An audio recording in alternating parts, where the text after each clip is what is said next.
Los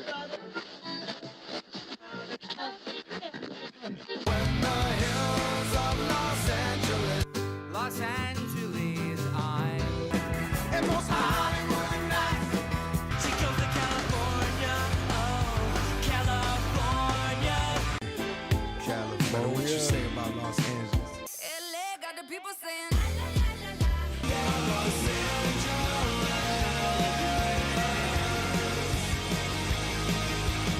You're listening to Corner of the Galaxy on cornerofthegalaxy.com.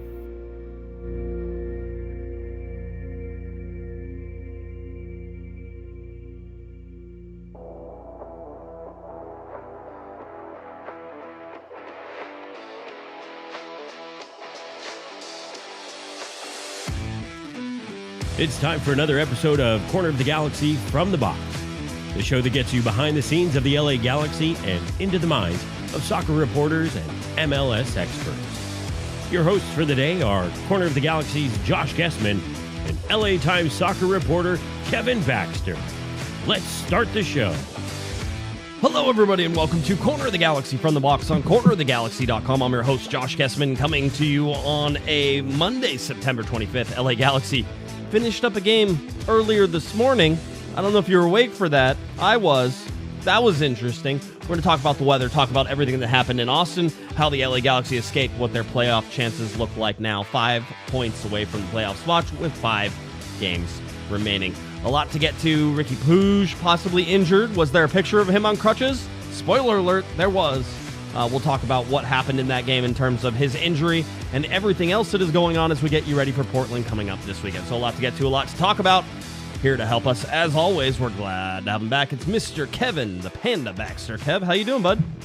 Hey, I know how much you like teases. We talked before the show, like you like to tease stuff. Yes. When you told me about teases, I said I would take my shirt off during the show, and you said not that kind of tease. That's different type of thing. Yeah, we're trying to keep it, well, I would say PG, but really we're just trying to keep ourselves from people like not bludgeoning their eyes out, you know, that type of thing. So. Well, I'll give you another tease then. You should have gotten this earlier. I shouldn't show that. Someone could do a screen grab and take that classified information. You should have received your copy of the official Corner of the Galaxy MLS Western Conference playoff scenario. It came to you through a diplomatic pouch earlier today. And if you use the regular 3-step verification code, you can get into that.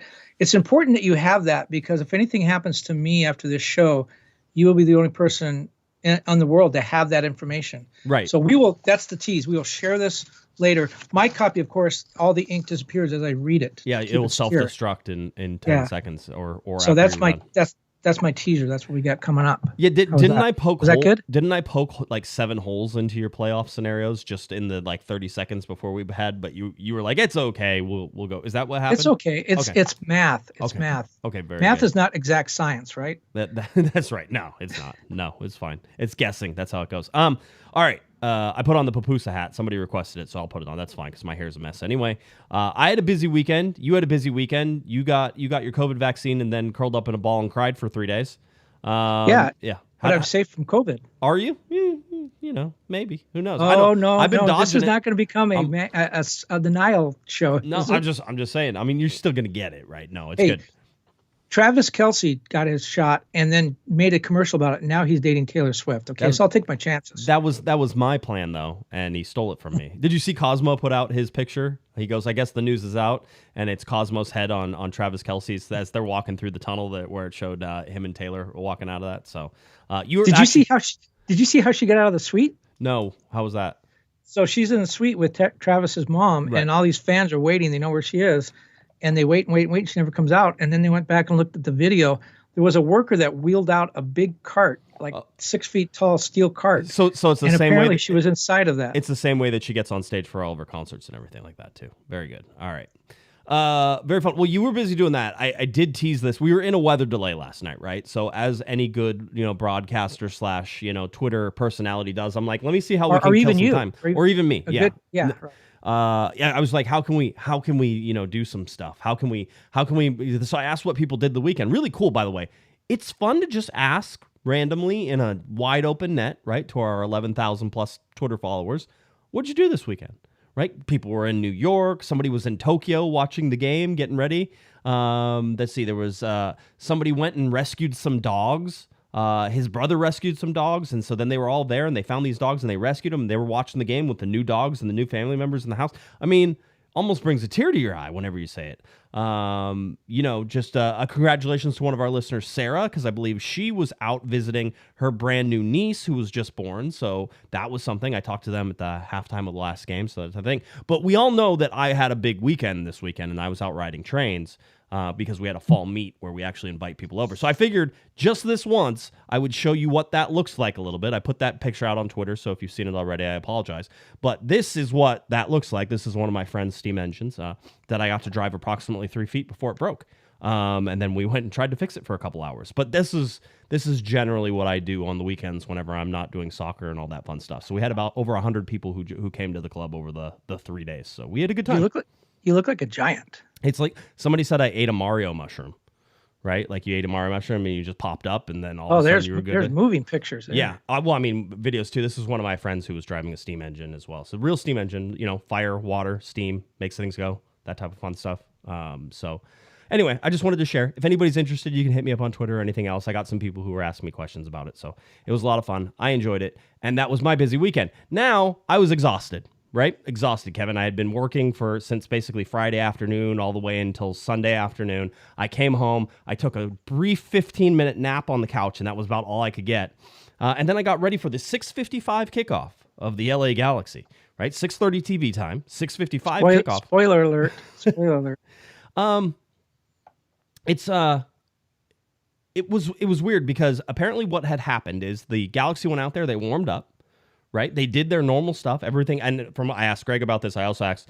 I was talking to Vicky Mercado. She was actually keeping me updated on what was happening at the stadium. And then I had awesome listeners who were there, who were texting me and tweeting at me saying, "Oh, power just went out." The whole thing. So they went out for their warm-ups. They're getting ready to come back out, and it started. They got the lightning inside the safety perimeter, and I looked, Kevin, and looked for about 30 minutes trying to find MLS's lightning safety protocols. Like, what is the safety perimeter? How many miles away is it? How long do you have to wait after each lightning strike? I believe it's supposed to be 30 or 45 minutes from lightning striking outside the safety perimeter that you have to wait for it to go. And so there was all these things that were sort of in there. And then I'm watching it on 4Flight, which is an app for aviation. It has up-to-date weather, just about 5-10 minutes delayed whenever it comes in there. And so I was able to sort of track the storm. It came golf ball size hail. If you went north of the stadium, and some of our listeners were out there because I saw the pictures, they went out, golf ball size hail went through the windshields of cars.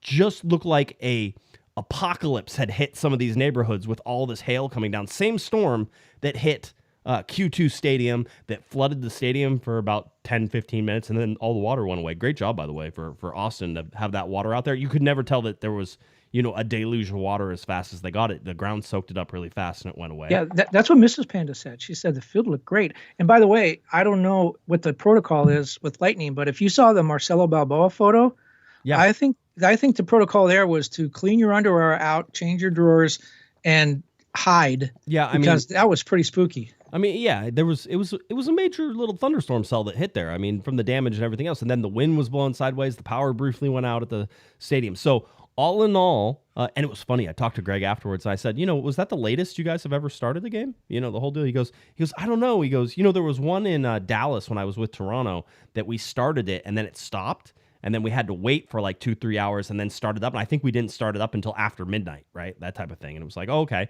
that's but it was latest start. I actually asked the LA Galaxy, I go, is this the latest start to a game in MLS history? And so they went and checked with Elias, and Elias only keeps track of the projected starting time, not the actual starting time, right? So major fail. Yeah, I know, major fail. How do you not know what time the kickoff was, But I have to say two things before you get too far along. I want to know if those people adopted the dog. Great job, by the way, all those dogs.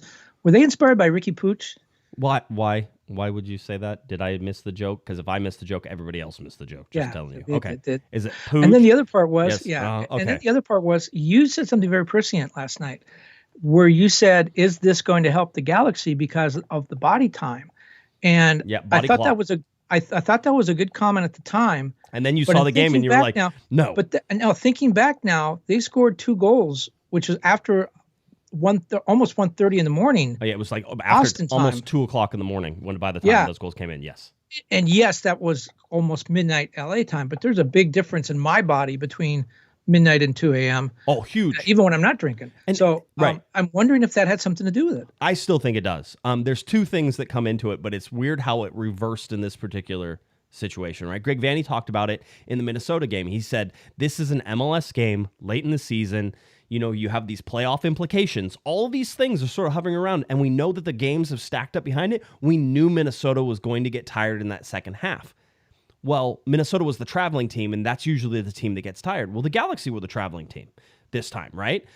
So they get set up for this, and what happens to their body clock? The Galaxy's body clock didn't change when they were there for, a day and a half. They basically stayed on their same time zone. Trying not to change your body clock actually could be helpful in those situations whenever you have to play a game at a time that is very normal to you. So the Galaxy played a game that was just a little bit later than the game that they would normally play, 2 hours, right? Because I don't think we kicked until 9:30, 9:40 Pacific Coast time. Whereas Austin, their body clock is 11:30, 11:40. That's a big difference because even for professional soccer players who tend to be night owls, because you play a game, Kevin, you run, you do all that stuff, you're pretty hopped up after the game, whether it's, win, loss, anything. So usually they stay up for a little while and then end up going to bed and sleeping in the next day for a little bit, right? That's usually the body clock, how it goes. Well, Austin was probably in their body's normal response to a game was already on the way down in that second half, right? And the Galaxy, yeah, it's still a little later than it normally is, but I think that they were maybe able to adjust. At the time, the Galaxy were losing 3-1. I'm like, oh, people are going to burn me for that comment, but I think maybe it came true. I also think this LA Galaxy team, despite the season-ending injuries, despite everything that seems to go against them, despite wacky, weird VAR calls in the second half that not even Greg Vanney knows what they did or how they did it, because I asked. Despite all that, this team, it likes to fight. I mean, you can't say they give up, and I know a lot of people were like, oh, they gave up in the LAFC game, and they do, all this stuff. People like to use that a lot as, oh, this team has given up. This team does not. They do not care. I think Billy Sharp has added something to them. So this game is a weird one, Kevin, in all sorts of ways. And I think maybe we can talk about it a little bit just in terms of, starting lineups and everything else that is sort of going on. But yeah, I mean, a couple of things. We talked last show about how this was probably these two games coming up. We can't say a week because one game was actually Sunday, but these two games, we thought possibility of a 6-point week. Almost 4 points, pretty good. Almost the possibility of a 6-point week. And in both of those games, the Galaxy were out of it by halftime. I mean, at halftime, you could have gone to bed. It looked like it was over both games. Right. And both games, they come back. And I thought Ricky Push had probably the guttiest performance that I've seen in a Galaxy player in a long, long time. Really interesting, though. We were talking before the show. You say, well, they're nothing without him. He has to stay on the field. That's why he's out there. He's obviously hurt, but they have no, these injuries. One of the things the injuries have done, not only is the starting lineup different, but the bench is different. There's no one to go to. Yeah. So Ricky has to stay out there. They don't have a chance without him. They finally make the substitution. What happens? They score the last 2 goals without Ricky on the field, which when you think about it, that seems a little weird. But as you said, probably Ricky was responsible for wearing Austin down and creating the openings that led to the goal, even though he was on the bench, being fitted for a cast probably. Well, yeah, no, don't you fall into that trap as well. Like, I know everybody's greatly concerned for Ricky Puig, and I call BS on most of you, saying, oh, man, they need to pull Ricky out. No, Ricky will come out when Ricky comes out. Ricky is a grown man. He's one of the best soccer players in the league. Yes, I think as a coach, you sometimes have to manage guys like that, right, Kevin? Because you're worried they're going to get hurt or you're worried that something's going to happen, right? And, they're going to hurt themselves beyond what it was, right? And Ricky got tackled in the first half. He hurt his ankle. Remember, Ricky has been injured. Everybody who complained, Ricky has been injured for the last 3 or 4 games with a groin issue. And is it groin or hamstring? I think it's groin. Well, it depends on if Vanney's talking, it's growing. Yes. And besides, Ricky did wave off a number of times. I saw him waving to the bench saying, no, I don't want to come out. It is possibly one of the gutsiest performances I've seen. And I thought he played so gutsy against Minnesota because he's injured. I know he's injured. We've been talking about how he's been injured. He has not been 100% in probably the last 4 or 5 games. Mark Delgado, by the way, I was talking to him after the game, and he said, listen, nobody's 100% right now. He goes, that's not how this works, right? Well, and everyone talks about Ricky. Oh, he wants to go back to Europe. He's not committed to the MLS. He's just over here to sort of make his rep a little bit bigger so he can go back and get more money. That's not the rep. That's not, you don't do that, okay? You don't play at less than 100% because people are going to look at your tapes and say, wow, that guy doesn't look like he's 100%, doesn't look like he's really sharp. Compare that, and again, maybe this is unfair because I don't know exactly Douglas Costa's situation, but he's missed now, 2.5, 3 games? Yeah. Ricky's played through it. We know Ricky's hurt. We know Costa's hurt. One of them's playing, one of them's not. Yeah. I mean, the difference is I think Ricky's been able to ring the bell every time on sort of his fitness test, right? It's like, yes, it hurts, but yes, I can play. I think Costa is sort of in that position where, yes, I'm hurt. No, I can't play. And Vanny, sort of said, hey, he got a knock and not an injury. I just like to be, whatever that means. You can say that all you want. We all know Ricky got hurt in that game, whether it was just, his ankle got clipped and he rolled his ankle and it was an ankle sprain and he just played through the ankle sprain. And which is very likely, by the way. And by the way, $5 super chat from Sergio. We appreciate it, Sergio. Thank you. Which is very likely whenever it happens. But the bottom line is he played hurt for the rest of that game. He was already hurt, and then he got hurt more. Mark Delgado goes, hey, I got my ankle slammed in that game too, and I have a bad ankle that I've been playing on now for, the last 3 or 4 games. These guys are going to do this. This is... I'm sure a lot of our listeners are hockey fans. For some reason, hockey and soccer have a lot of crossover, I think. I think they're a similar sport in terms of how they're played and just a lot of things. But I see that in hockey, they go in through the playoffs, Kevin, right? Nobody's ever injured in the playoffs, right? Everybody's fine.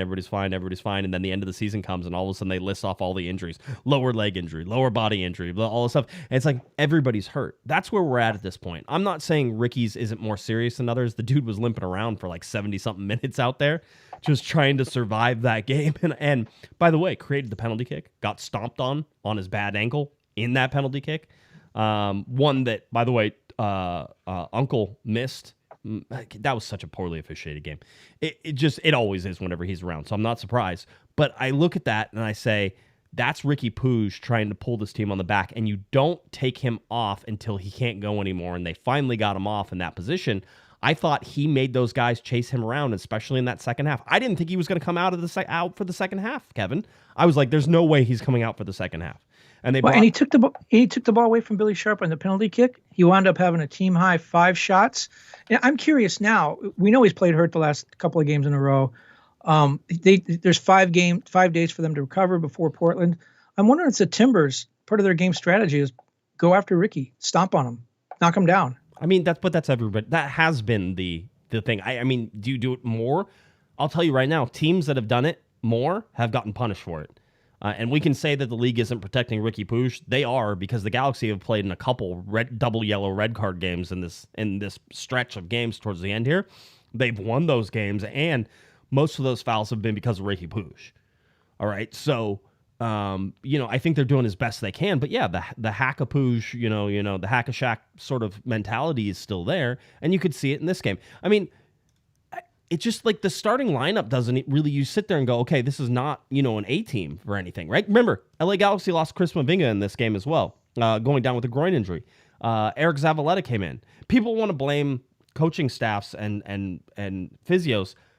There's zero chance, in my mind, that they aren't doing the stretches for all of these ACL and muscle injuries. There's zero chance that they aren't doing and taking all the precautions, or the training staff isn't taking all these precautions. There's zero chance they haven't already looked internally at all of this and said, what can we do better to try to prevent these? And then you have guys who just go out there, who was famous for being on this podcast, who was famous for telling us, Kevin, all the time that being available is a trait, right? Keeping your body ready to go is a trait. That was Sasha Kleshin. And he said, you have to work on yourself. Some of these are unavoidable, like Caceres getting kicked in the knee and then he shatters, it fractures his kneecap. That's nothing you can do. Quite honestly, Chicharito, there's nothing you're going to do about that. He reached too far for a ball and it popped whenever he reached too far. He overextended past where his body could comfortably go and he broke himself, right? And only having some extreme flexibility in those, and I'm not saying that Chicharito doesn't, is going to save that for you, right? Caligari just going and turning and sort of falling down and coming into that inside with the reconstructed ACL. It's been bad luck more than anything. I know people will always want blame for everything, and I understand that, and go ahead, try to blame. But I very rarely, these are not overwork. It's not like because these guys are getting overworked, Kevin. I don't see that. These are just soccer injuries. They're just not with the Galaxy this year. Sometimes you get lucky with injuries. Sometimes you don't get lucky with injuries, right? That was really the Chicharito story between the years he was successful, the years he wasn't successful. You know, I wanted to say something, too, about the supporters. It showed on TV. There were a lot of supporters there. Many of them waited out the rainstorm, stayed in the stadium through the rainstorm. And you know, remember earlier in the season, people were criticizing the supporters because they were standing up to the front office and they were boycotting games. And people say, well, you really don't love the team. You're boycotting the games. I think they've kind of proven themselves now. Now, they have all season, but especially now, the idea is, you know, your best friend is not the guy who tells you how great you are when you're doing great. He's the guy that tells you when you need help when you're not doing great. And I think that's what the supporters did early in the season. We need to fix this. It's not going well. What happened since the front office took notice and made a change in the president's chair? The Galaxy are 6-2-7 since then, the best record in MLS since May 31st. Yeah, in the Western Conference. Conference, yeah. And if you don't believe the supporters are really behind the team, look at how many made the trip to Austin and sat through the storm. Yeah. When you and I were watching on TV from our dry homes on Apple TV, right? I mean, the supporters have been there. And supporters were there when they were boycotting, and they're there now too. So, you know, I think they deserve a lot of credit for showing their character. I mean, that's what they said they were going to do. They were going to support the team, and they are. Really liked Billy Sharp in this game. He well, I'll sound like a broken record. The Galaxy will go as far as their number 9 will take them. That'll be it. And Billy Sharp did everything that he needed to do in this game except score a game. He got his first MLS assist. That's 7 goal contributions in 7 games. That'll work. Dejan Joveljic scores a goal. Combines with Billy Sharp. People were certainly calling about the 2 forwards, and I believe Alex Ruiz was asking about the 2-forward system and how it's set up. Do you know why I thought it was more successful in a lot of ways? Billy Sharp pulled out and sort of played more of a winger. He would drop into the center whenever the balls came in, but he would pull outside, so that way he would give Joveljic space, and that showed on the goal. He's out, and he starts from the left, Kevin, and he's waiting for Joveljic to sort of make that move on the inside, and then it's that little header that sort of comes in that gets that game to 3-2, right? So I like the 2-forward system. Maybe Billy Sharp is enough of a difference in a 2-forward system that you can play a little bit. Vanny's argument again, and I believe he's correct in this case, is that you're going to give up something defensively. And how do you play defensively with the 2 forwards up top? You need somebody to drop in. It has to be Dejan Joveljic. He has to come back, and he's not a great defender, right? So it's one of those things that sort of puts itself out. Now, when you're losing 3-1, perfectly acceptable to go ahead and try to. I'm always one. What are you going to lose by more goals? Like, yes, goal differential matters, but right now wins and points matter more than goal differential. Goal differential will matter whenever it matters. You can't control that, but try to get the points. So if you have to risk, if you have to gamble, if you have to roll the dice, go ahead and roll the dice. Go ahead and give it a shot and try to see if you can get, something out of it. The biggest thing that's been killing the Galaxy, though, Kevin, for me, is the draws. The Galaxy's draws, some of those needed to be wins. And if those were wins, if they could have made those wins, then the Galaxy would be in a totally different. If they just take 2 games where they had wins instead of draws, that would be 4 more points that they would have. And with those 4 more points, I think that they would do a lot better. That's my thought on the whole thing, is that I think that you could see the LA Galaxy doing a lot better with just the difference of 2. 4 more points. Kevin, it's one of those things. If you look at it and you say the Galaxy have 4 more points right now, you take 2 of the draws that they've had down this stretch, you make them wins. To me, that makes a lot of sense. The Galaxy would have 4 more points, and 4 more points would put them 1 point out of a playoff spot, and they wouldn't be in 13th place. Well, when you talk about Billy Sharp, I mean, interesting thing is he let Ricky Puig take the penalty shot. He wanted to take it. He was the number 9. He was the guy that should have taken it. Ricky Puig was the captain. He wanted it. He got it. Sharp had to kind of give that up. But then when you talk about him coming out with Joveljic, when you look at that combination, I mean, Billy Sharp is smart enough to know that, hey, if we're going to play these 2 guys together, me and Joveljic, He can't do what I can do. So I'm going to move out on the wing. I'm going to be the guy that plays a little bit out of position. I think he's smart enough and unselfish enough to do that. And I think that says a lot about him in both instances. Let the captain take the shot. I'm the new guy here. Yes, I'm the guy with 250 goals in England, but I'm the new guy here. Okay, fine. And then with Joveljic, I'm going to be the guy that provides service to you, and you can score the goals. I thought it was a really unselfish thing. When you talk about the points, and we talk about the Galaxy's great record since May 31st, in those 15 games, they have 45 points available. They took 25 of them. That means they left 20 points on the table. Right. In their 15 games, they have 7 draws. Right. That they have got to find a way to win going down the stretch. The draws are not going to get them any closer to where they want to be.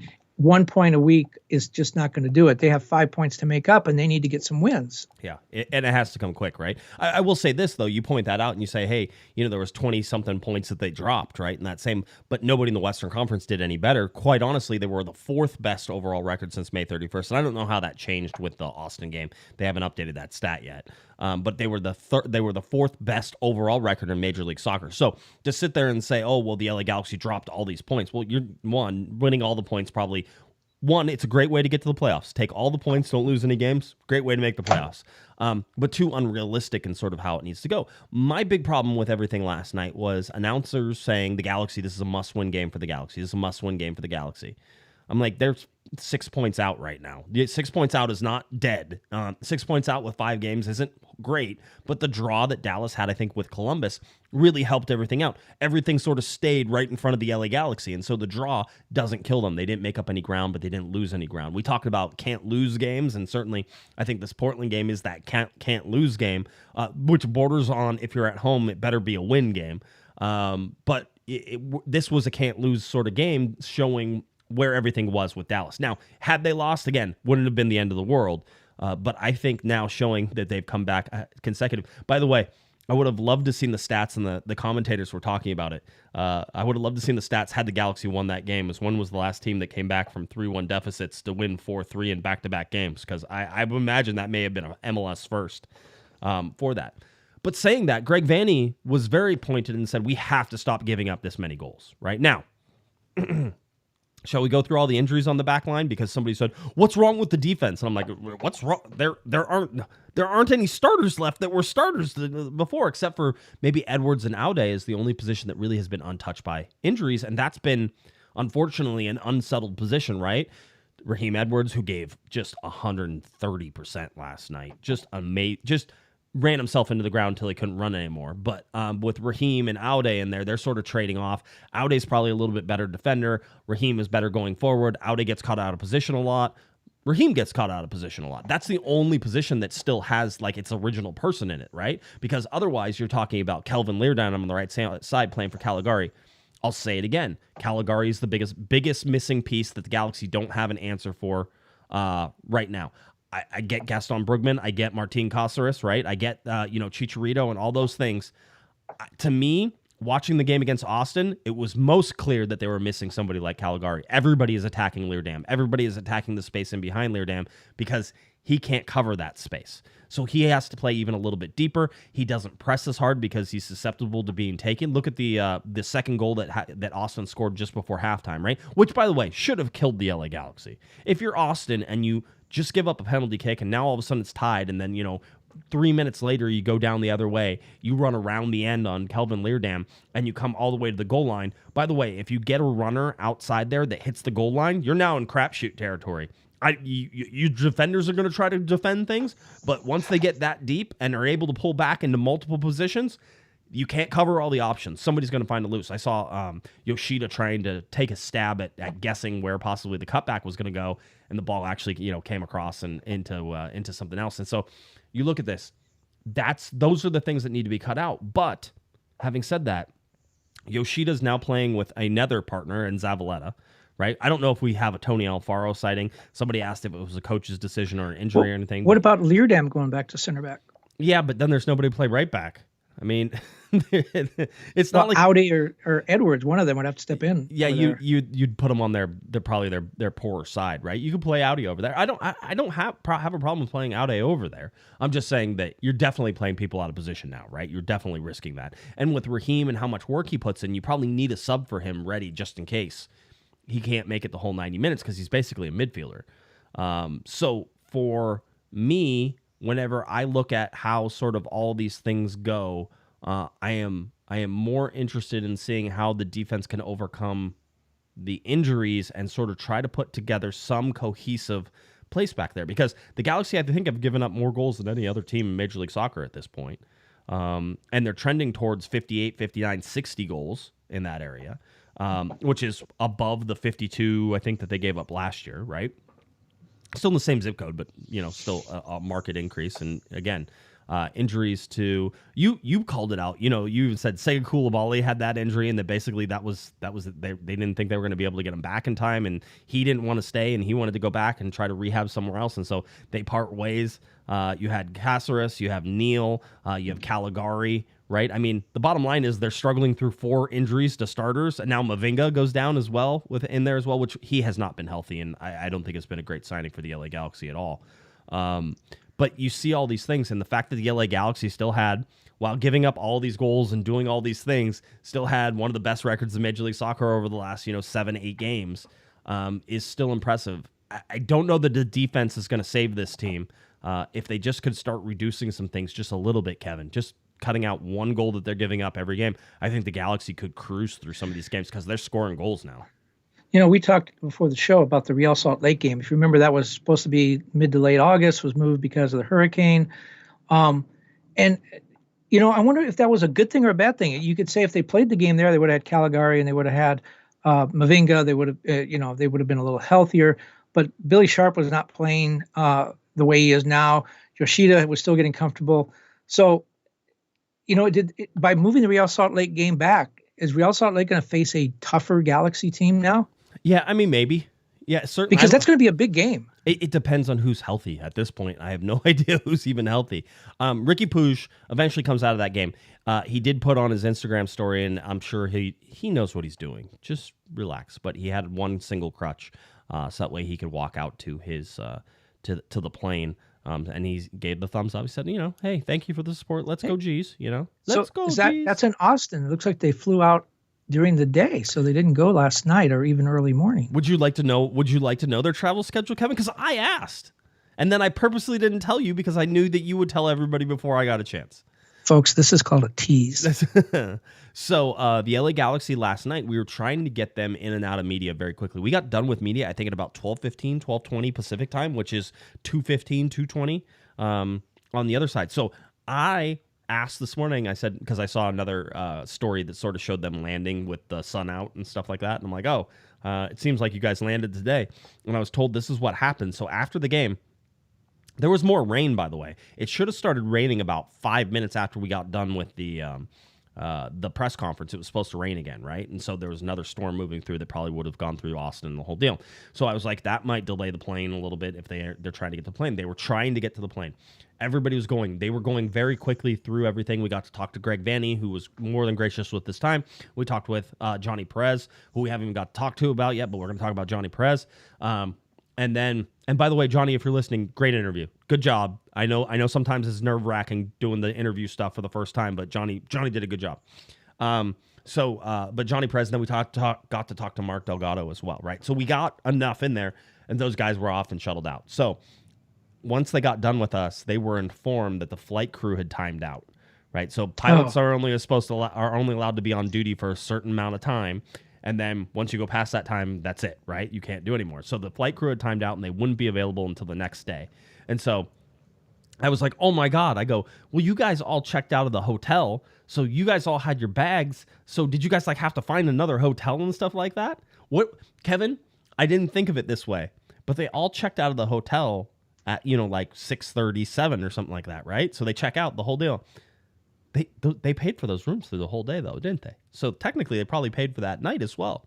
So I was told by Vicky Mercado was saying the real winners last night were the ones who still had their hotel room keys and didn't turn them in because they could go straight back up to their room and go to sleep and do the whole thing. They didn't leave until 2 p.m. Austin time today on Monday, right? So that would have been 12 noon our time, Pacific time, and then they flew back to LA. So that was their night. They got done, went back to the hotel. The guys who threw out their keys had to wait in line and get more keys, right? Do that whole thing. Back up into their rooms, slept for a little while, hopped back on the plane at about 2 p.m. Austin time, which is where you see these pictures, and then they flew out. The good news is they don't have a midweek game, Kevin, because otherwise that really shortens everything with these super late games, right? I'm sure Dan Beckerman called the hotel and made sure they didn't pay for those rooms twice. Yeah, that's right. I'm sure he was right on top. I'm sure wasn't that Zach? That's Zach's job. That's Zach Marchetti. He's great at his job. I'm sure he got them the free breakfast and all the things they were supposed to get. Continental, the bagels and everything. Bagels and orange juice that always feel like it just came out of a can and was frozen. Because it did. It did. Yes, correctly. So they went through and eventually got back. But that's a weird travel day. The whole thing is weird. Mark Delgado mentioned, he goes, it was so long. Vanny, by the way, didn't know how long the delay was. He goes, yeah, and then we were delayed, like an hour and a half or whatever? I'm like, 2 hours and 47 minutes. Right? Well, he said they were in the tunnel ready to go on the field. They were. They finally called it. Yep, they said, hey, you guys got to go back. And then he said that everybody handled it really well. That's a tough situation. You're all amped up, you're jacked. Mark Delgado said, you're at the point where you took caffeine, and a lot of these guys will have caffeine before they go out, so that way it gets them all hyped up, gets the blood flowing, the whole deal. They're ready to go. He goes, the caffeine that you took was basically on its way down. You were starting to crash about the time the game was getting ready to start again, right? And so that was a whole thing that they were trying to manage and trying to figure out as well. So there's so many little intricacies that happen through this. And you saw the Galaxy in that first half. They were atrocious, right? This team puts in some of the most disheartening first halves I think I've ever seen. You're ready to close the computer. It was funny. I think at one time, one of the Galaxy guys, people asked, are you going to be on the call? I'm like, oh no, they keep giving up goals like this. I think I might just not be. I might go to sleep because it was late. But you look at what they were able to accomplish with the goal coming back. We didn't talk about Johnny Perez. Johnny Perez comes in during the Puig sub and everything else that is going on. And Perez comes on, and I actually have a stat for him because it's interesting enough. In 10 minutes played off the bench, 20-year-old LA Galaxy Academy product and Mexico Youth International winger Jonathan Perez recorded his first career MLS assist and created 2 chances in the 3-3 come-from-behind draw against Austin FC on September 24th, right? Just 10 minutes. Johnny Perez had a breakout moment. And in a breakout moment, that means that you have done something well enough, Kevin, that now you are going to be considered as an option coming off that bench. They went to him. He got the playing time. He put the cross in. And by the way, the cross was such a wonderful cross on the back post of Michael Barrios. Barrios gets his first LA Galaxy goal. Perez gets his first career assist, right? MLS assist. Billy Sharp gets his first MLS assist in there as well. You had all these guys coming in to sort of contribute and come down that line. But Johnny Perez, I thought, played really well in its limited number of minutes.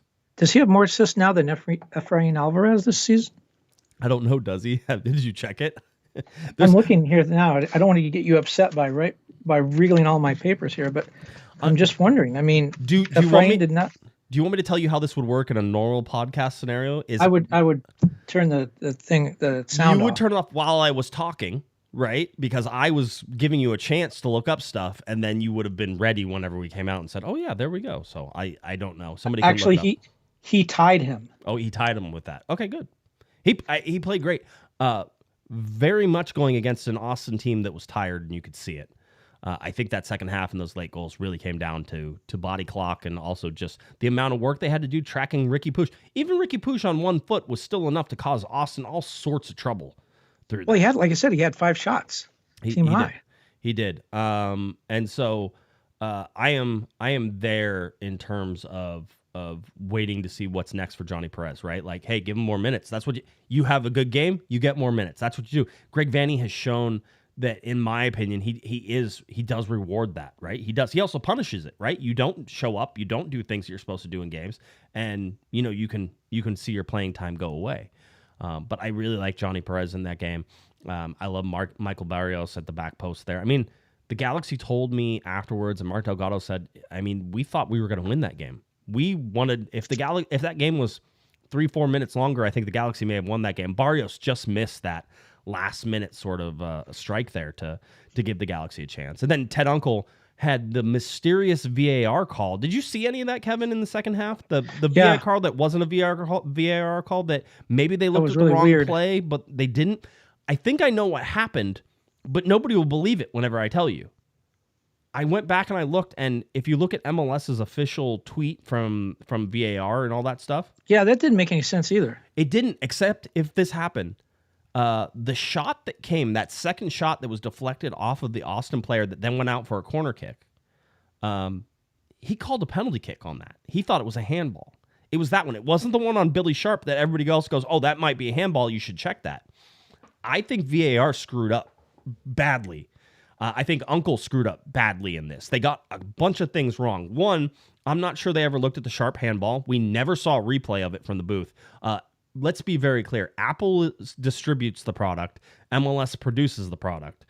MLS needs to remove their heads from their rear ends whenever it comes to producing that stuff. Kevin's available to help you guys, to show you which camera angles you should be taking after goals and whenever there's controversial plays. They have to have people in there who have no idea what soccer is, Kevin, because they refuse to show a replay. The first replay you're going to show on almost any goal is on the side to see if anything is offside. You need to have that first look.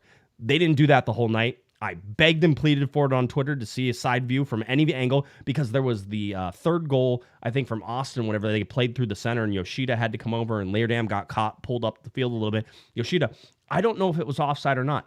It probably wasn't, but I wanted to see just one shot from a sideline. Please, for the love of God, show me a shot down the line so I can see whether or not something is offside or potentially offside, right? Nothing. The VAR call is, Uncle called a handball. He called a penalty kick for the LA Galaxy. Nobody saw this. Nobody knew what happened. Nobody knows why he did, because there was never really seemed to be any indication. The cameras never caught it. The announcers didn't know about it. VAR didn't do a good job of explaining anything. And then they took Uncle to the review to see that handball call. Now, what they should have done is reviewed the play that was slightly before that, where Billy Sharp went to cross the ball, and it looked like it went off an Austin player's hand and got cut out going to where it was supposed to go. All right. So completely nuts. And I asked Vanny about it. I go, hey, do you know what happened in there? And he goes, I have no idea. He goes, I also don't know why we didn't get a corner kick, because Uncle eventually said there was no corner kick.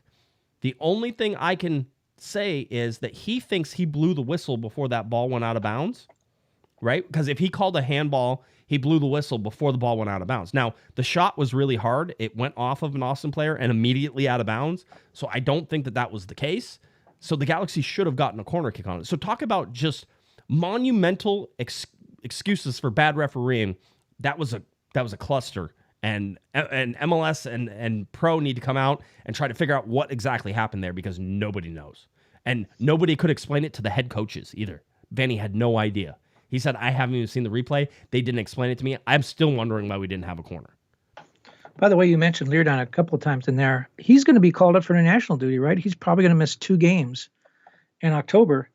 Games the Galaxy, as we've just talked about, they're not can't lose, but they're not must wins, but they're can't loses.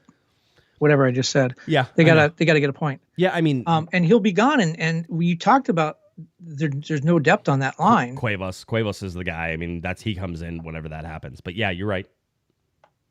You're right. No, it's bad. I mean, again, there's no... And you can't even blame the LA Galaxy, Kevin. It's not like they didn't have depth. At one point, we were looking here and going, man, this team got deeper. Look how much better they got. Look at all this. And then they got a new rash of injuries, and it took all the depth out again. So has anybody ever played like a 1-6-1-1? And yeah, I mean, Galaxy might have as many center backs as they. Greg Vanny may have to suit up pretty soon. That's what I'm thinking. Jonathan Klinsmann. Yeah, he's gonna be out there as a defender. Yeah, it's just it was a weird ending to that game. Now, we wanted to talk a little bit about playoffs too, Kevin. So why don't you playoffs? You want to talk about playoffs? Playoffs. I'll go over this. I'll go over this, and then you can go to playoffs. This is the scored first, scored second chart that I keep. The Galaxy's last 3 out of their 4 games, they scored second. In 2 of those, they got draws, and 1 of them they lost. The game that they scored first in, which they went down 3-1 eventually, was the game that they won against Minnesota in those last 4. Again, scoring goals for the LA Galaxy is vital. Billy Sharp is helping that. Sharp, by the way, we haven't said it, but Brad Stuver for Austin had a game and a half in goal for Austin. The Galaxy had won the XG battle rather handedly, and I was actually pretty surprised. Galaxy had 2.6 expected goals to 2.1 for Austin. And the Galaxy had, I thought, the better of the chances, and Stuver just kept stopping them. I would also say if the Galaxy would like to not shoot in his general direction, I would suggest that. He even got a hand on Jovelic's goal. He got a hand on Ricky Puja's penalty kick. Yeah. So he had himself quite a night. If there's a man of the match in that one, I might put Stuver as my man of the match. Yeah, until he fell asleep at 2 a.m. Yeah, I mean, hey, he was never coming to that Barrios ball. You can say whatever you want about goalkeepers and everything, but Perez put it perfectly. Barrios buried it. There was nothing there. You're not saving that. So, but yeah, I mean, the Galaxy easily could. Billy Sharp probably could have had 2 goals in that game, and he ends up getting just an assist, right? So the Galaxy could have won that game 5-3 very easily. I thought Bond played okay. I know there were a lot of people who jump on him as soon as any time a ball goes in the back of the net. I didn't see it. I would love to see the defense actually do something to try to stop guys. If you're going to let a guy shoot from inside the box, there's a good chance it's going in. And that's the Galaxy defense right now. So they need to get a little bit better on that. Actually, they need to get a lot better, Kevin. But having said that, it's kind of like the Ole defense. Go ahead that way. Yeah, that way. Ole. It reminded me of Major League whenever you said Ole. It was Vaughn, if you Ole that ball one more time, you're going to owe me 50 push-ups. Okay, so nobody else knows that, but that was where I'm at. Yeah. And it wasn't Vaughn. Who was it? It was because that's Ricky Vaughn, who is of course played by Charlie Sheen. Ricky Vaughn. Yeah. Yeah, but who was the guy who was the third baseman? What was his name? I can't remember. Somebody in the chat gets it. Corbin Burnson was the actor. Yes, that's who it was. But what was his name in the thing? If you give me any more of that Ole, but I can't say it because this is a kid show. But great movie. Okay. Talk about the playoffs, because the LA Galaxy, looking at the Western Conference, by the way, still in 13th place, best team in Major League Soccer since May 31st, still in 13th place. Somebody called me on Twitter, Kevin, and said, "You're always so negative." I'm like, "Me? Always so negative?" I go, "No, this is just, again, to remind you, the LA Galaxy have been so good. Even their own stats guys have pulled these stats.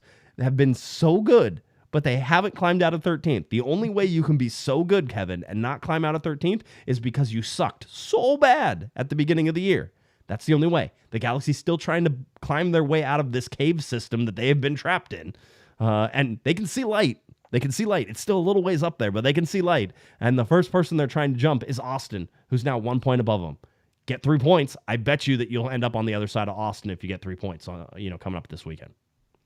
Well, when they started this little streak we've been talking about, 6-2-7 since May 31st, they were in 14th. So they moved all the way up to 13th. They still got 4 places to go at least if they want to get into the playoffs. And the fact that they moved 1 spot in 4 months does not bode well. They really got to start playing with a little bit of urgency when it comes to the standings and the number of points they take from these games. All right, give me the playoff scenarios that you sort of come up with. The Galaxy could finish how high? Well, this is all mathematics, and so I understand nothing about mathematics, so this is going to get really ugly really quick. But they have 15 points available, 5 games left, right? So it's mathematically possible for them to finish second. Second right now, Seattle and LAFC at 45. Galaxy could pass them. They won't, but it's possible. Okay. But can I put my disclaimer in there? I still think that in terms of straight mathematics and points, I understand why you say that. I think if you're talking about scenario-based mathematics, though, it doesn't work, because clearly, even if somebody loses all their games, not everybody can lose every weekend, right? Like, you can't have 13 teams in the Western Conference and 12 of them all lose because half of them were playing somebody else, right? So there's impossible. The zero-sum game is impossible, right? You're like, I have no idea. Don't bother me with semantics. Okay. You're talking about facts now. Yes. Okay, go ahead. Oh, so to reach the playoffs, Galaxy have to jump over 4 teams, right? They go from 13th to 9th. Right. The remaining 5 games, home matches with Portland, Real Salt Lake, and Dallas, away games at Seattle and Minnesota. So I looked at those games, realistically leaning a little bit the Galaxy side. I think 10 points is possible. I think they win the 3 home games. Mm-hmm. I think they lose in Seattle on the turf. Okay. And I think they get a point in Minnesota. Very tough place to play on the road. Okay. I'm going to give them a point. So that's where I, sort of leaning toward the Galaxy. That would get them in the playoffs if Portland gets fewer than 2 points in its final three games. They have the Galaxy, Montreal, and Houston. That's pretty tough, Houston and Galaxy. Vancouver has to get fewer than 3 points, and they have 5 games. So fewer than 3 points in 5 games. They play Colorado. That looks like an easy one. DC United, St. Louis, Seattle, and LAFC. Last 4 are pretty tough. San Jose has to get fewer than 3 points in its final 3 matches with Minnesota, Dallas, and Austin.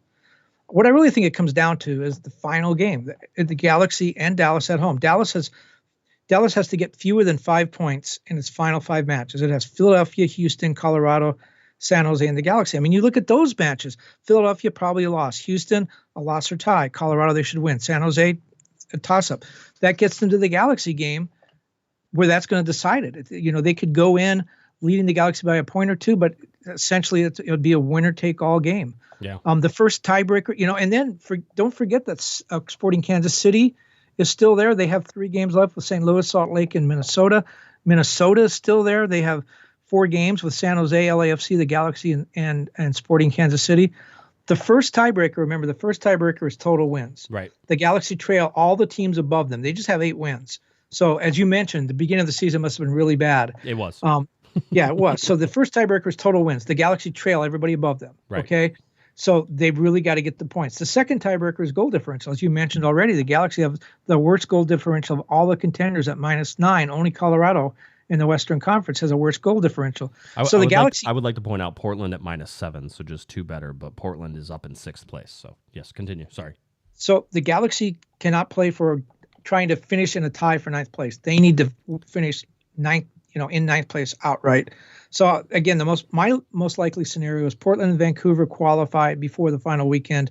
San Jose, Dallas, Minnesota, and the Galaxy all go into the final weekend mathematically in contention. I think Dallas would be at 44 points, holding the 9th position. Again, needing the Galaxy to win and probably to get a draw in the SKC Minnesota game in order for the Galaxy to qualify. Right. That's if they get those 10 points. That's a big ask, starting with the Portland game, where I have them winning that game. If they get a draw, that keeps them alive, but means they got to make up the 2 points somewhere else. Yeah. Yeah. It's a backs against the wall. I'll certainly agree with that. The pressure's on. The pressure's been on. Galaxy have been playing like the pressure's on. If you saw them after that game, they were laying on the ground. I mean, that was a full spend.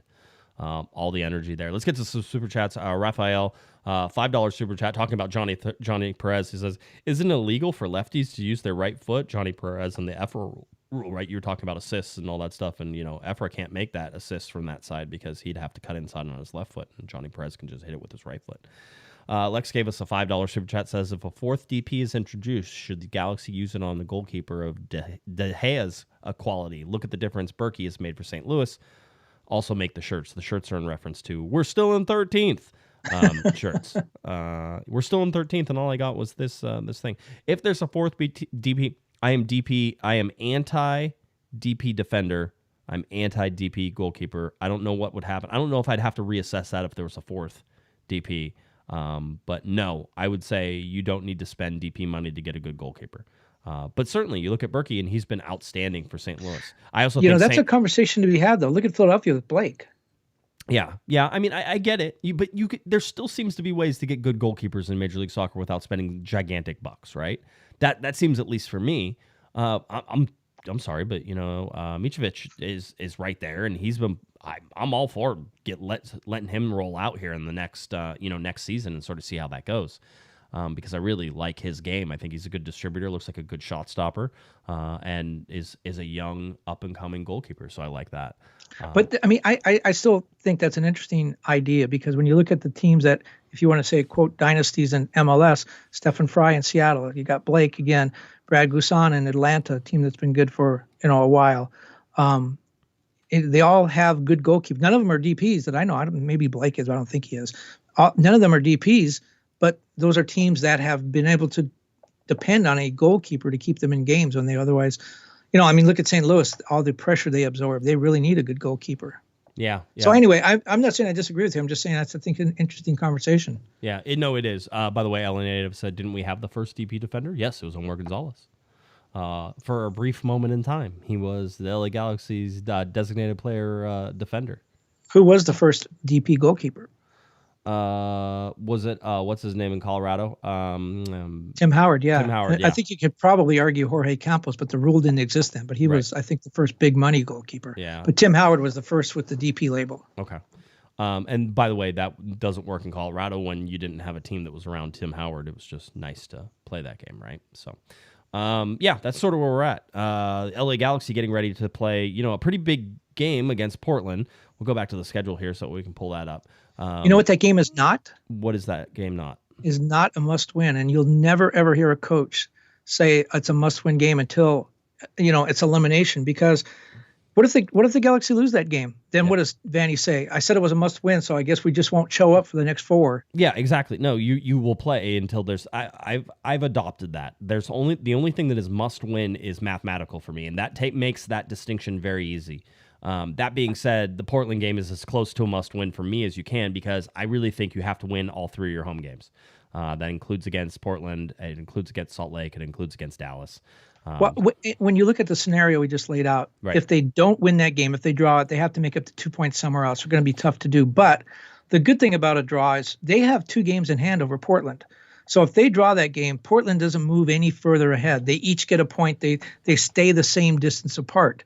So it's not like if they lose, that's a 6-point swing. Right. A draw at least keeps them level. It makes it tougher, sure, but it at least, because they don't pick up any ground, but they don't lose any ground either. And having games in hand over Portland actually helps them. Yeah, but you still have to worry about sort of where that line is and what Dallas does, and that whole line could jump up depending on what the schedule is, right? The whole. Well, you were talking about Minnesota. Mm-hmm. You were talking about Minnesota went 7th to 10th and back to 10th again. Yes.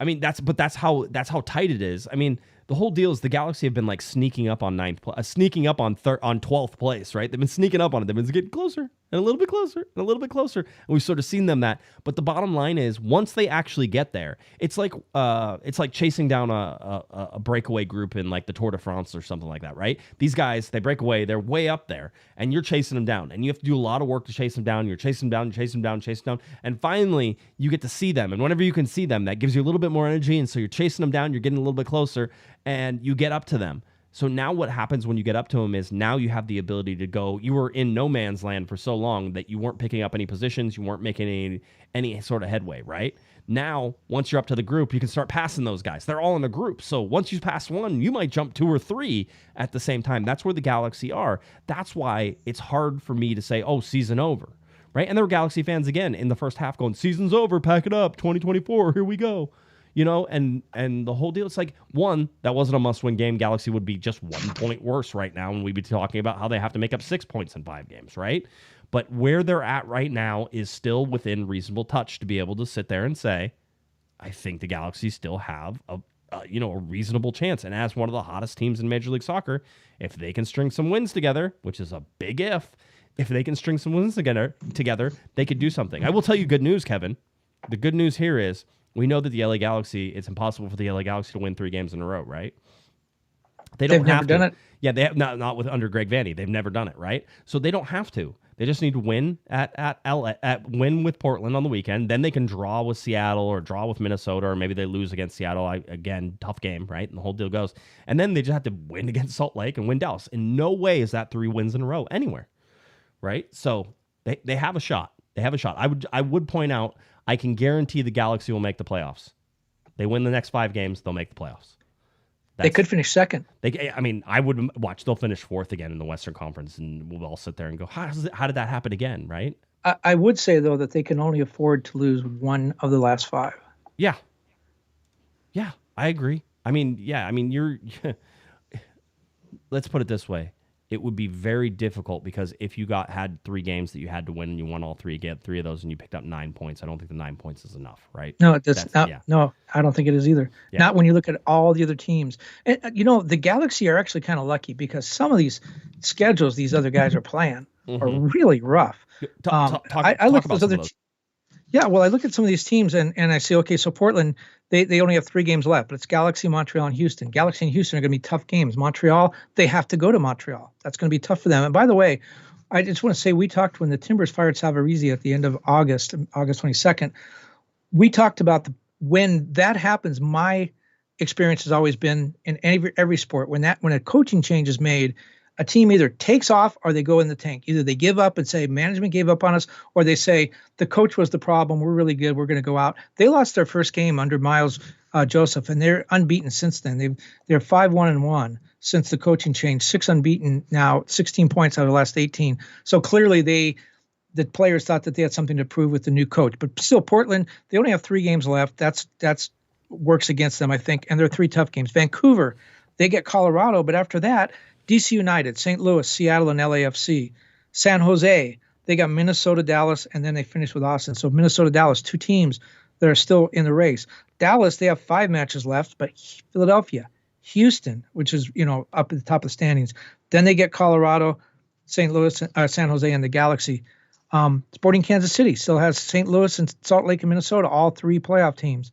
Minnesota has San Jose, LAFC, the Galaxy, and Sporting Kansas City. A couple of those teams have 1 game against Colorado, which those teams are going to need to win. Right. I mean, you look at Portland their easiest game is at Montreal, and they have to fly to Montreal. That's going to be tough. Yeah.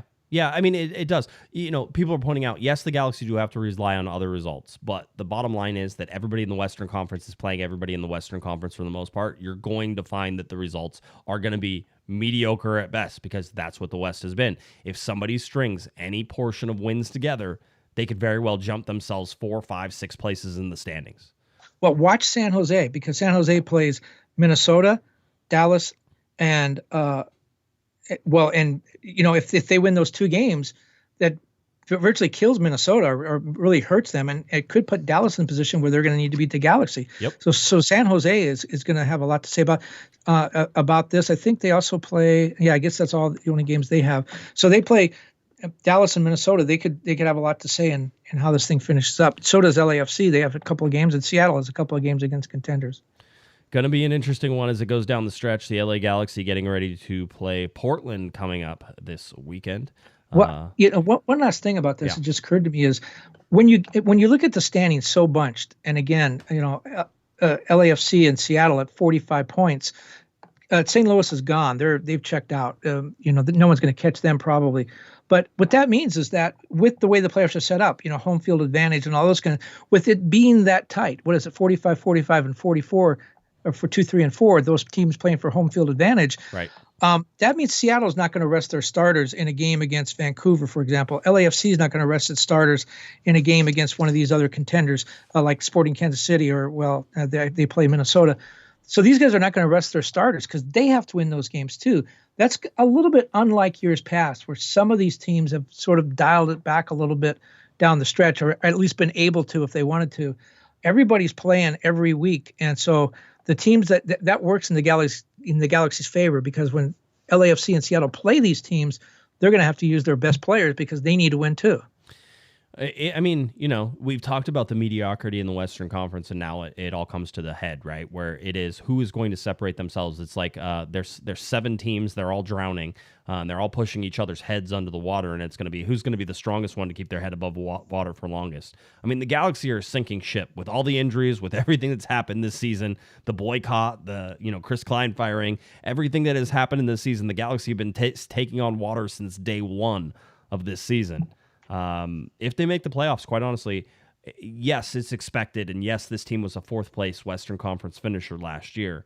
It remains to be seen what they are this year, because they could finish that high again.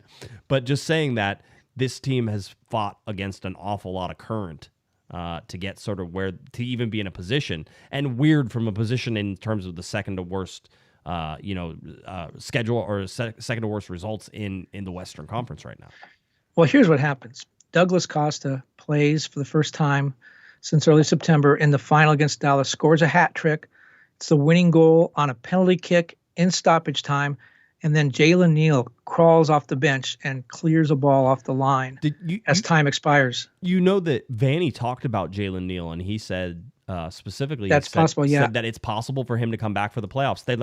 We don't know how possible, but if we make the playoffs, he could be back for the very last week too. Well, a couple of things about that. First of all, Greg Vanny is very smart not to put him on the season-ending injury list, because at that point you're not going to get anybody anyways. Right. Just keep him on the roster. It doesn't make any difference. Right. If he has a miraculous recovery, you do get him back for the playoffs. Would you like to have Jalen Neal back for the playoffs? Yes, you would. Yep. But the injury that he had, the surgery that he had, I looked up the earliest comeback time for a normal person, and we know Jalen Neal is not a normal person, right. but it's 6 weeks. That would have him maybe able to show up at training, the last day of training.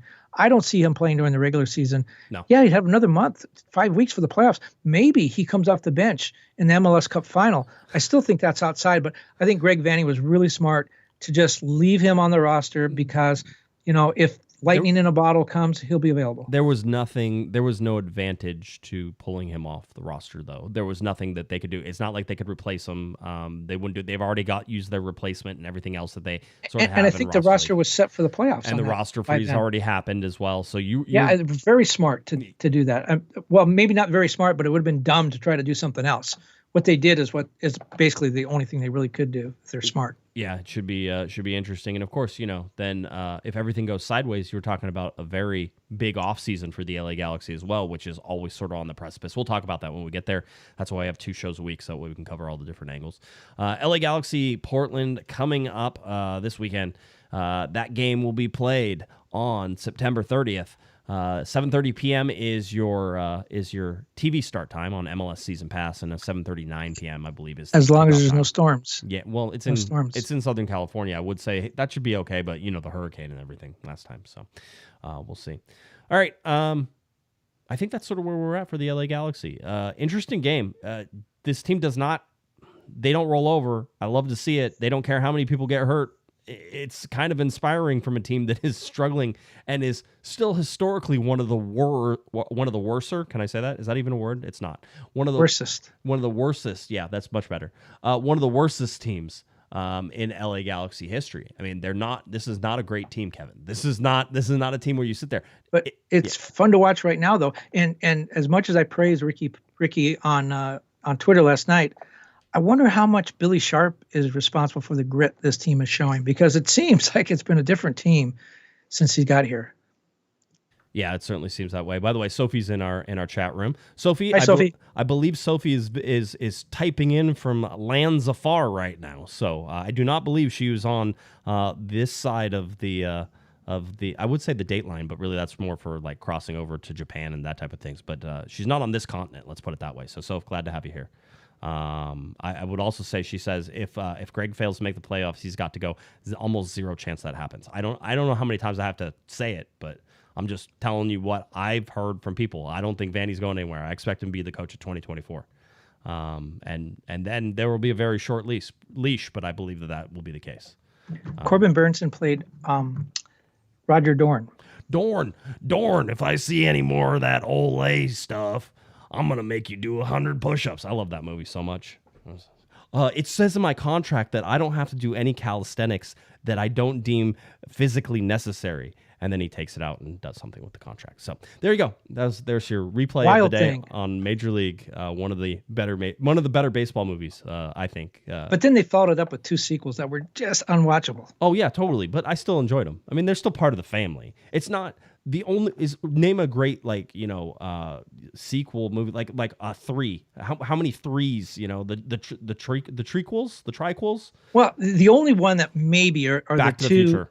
The 2. Well, no, I was thinking the 2 Hobbit trilogies. Okay. Yeah, they were both pretty good. But see, those were movies that were made for those. They knew they were going to make all those movies from the very beginning. Like Back to the Future was, hey, we made this really cool movie. What can we do? Oh, well, we can do another one. Oh, cool. Oh, well, that was so good. We'll make the second best one, the third one. So yeah. Anyway. And who can believe Pedro Serrano was the guy from the Allstate commercials? That just blows me away. Are you saying that Jesus Christ can't hit a curveball?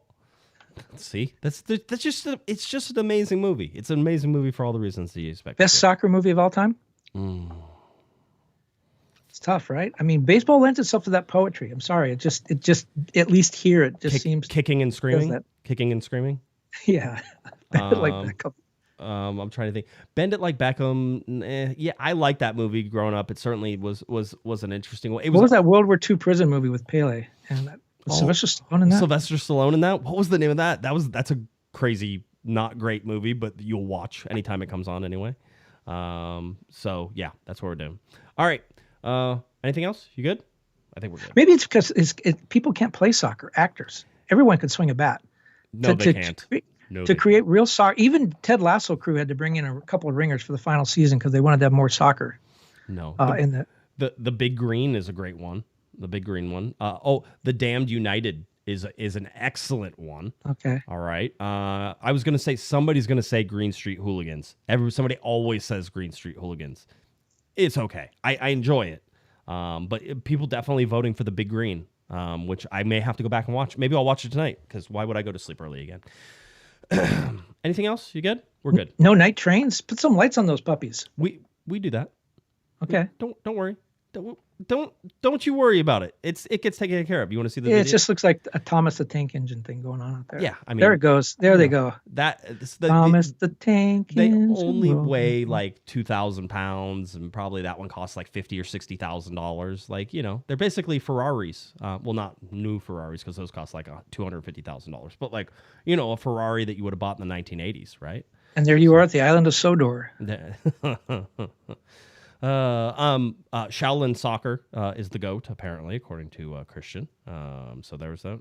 There was a soccer rom-com with Gerard Butler. I forgot the name. There was one. Oh, yeah. I think I watched that. It wasn't good, though. So we're not I have a soccer ball from that movie around here somewhere. So we're not going to say Goal. Did you see Goal? I don't remember that one off the top of my head. Wow, more soccer movies than I know about. I've been watching too many baseball movies, clearly. Fever Pitch. They need to remake Fever Pitch for the original soccer story. I like that. That's good. It was based on Arsenal, I believe. Yeah, they just stole the idea completely. Okay. Did you know that at the end of that movie was written with the Red Sox losing, and it was going to come out right after the 2004 World Series, which of course the Red Sox won. Right, and they had to rush. Yeah. Right, they had to rush Drew Barrymore and onto the field after the Red Sox won, and they had to redo the whole ending. It would have been unrealistic for the Red Sox to have won in the movie before that point, but it happened in real life, so they wrote did it. Yeah. Yes, okay. Goal is good. Matador. Oh, the Matador. That's the one that was like a TV series. Matador. I'm pretty sure. Yeah, I saw that. Yeah, Matador with Gabriel Luna from Jeff. Yes, named after the Galaxy's defensive technique. Mm-hmm. Victory was the Stallone movie. Victory. Okay, good. I'm glad we got all these. Good. I'm glad. Thank you, everybody. You're gonna fill up. I need some soccer movies that I need to watch. We needed some help because our stuff is not just with the writer's strike. Our writers are on strike. Yeah. And we decided to have them come in. Very good. All right. If you're looking for Mr. Kevin Baxter on Twitter, it's at KBaxter11. Nobody would. At KBaxter11, head on over there. LATimes.com is where you can, of course, find Kevin. Check it out, all the stories about soccer and everything else. We always appreciate him being here. If you're looking for me on Twitter, it's at Guesman, JGUESMAN, at Galaxy Podcast, at Galaxy Podcast on Threads. Cornerthegalaxy.com is where you can find all those wonderful things. All right. That is where we are. LA Galaxy, Portland, coming up this weekend. Should be an interesting game. Should be a lot of fun. September 30th, 7:30 p.m. MLS Season Pass. That's where you can find it. All right. For Mr. Kevin the Panda Baxter, I'm Josh Pato Guesman. You've been listening. You've been watching to Corner the Galaxy from the Box on cornerthegalaxy.com. Have a great one, everybody. You've been listening to the Corner of the Galaxy podcast on cornerofthegalaxy.com. You can follow the show on Twitter and Instagram at Galaxy Podcast.